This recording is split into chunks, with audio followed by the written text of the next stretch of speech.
আসসালামু আলাইকুম। আজকে আমি সিদ্ধ ডিম দিয়ে মেয়োনিজ তৈরি করব।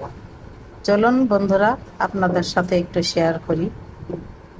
মেয়োনিজ বানাইতে আমি নিয়েছি 2টা সিদ্ধ ডিম, 4 থেকে 5 কোষ রসুন, 1 পিস লেবু, সামান্য পরিমাণে লবণ, কালো গোলমরিচের গুঁড়া হাফ চা চামচ, গুঁড়া দুধ নিয়েছি আমি 3 টেবিল চামচ, চিনি নিয়েছি 2 টেবিল চামচ,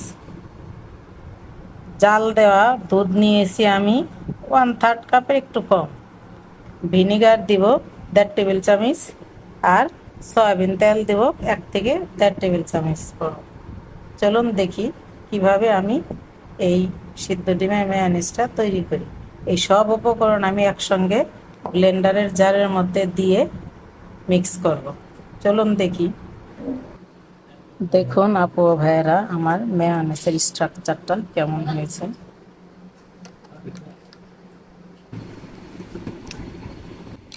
এইভাবে একটা এয়ারটাইট বক্সে ভরে 1 সপ্তাহ পর্যন্ত রেখে আপনারা যে কোনো কিছুতে ব্যবহার করে খেতে পারবেন।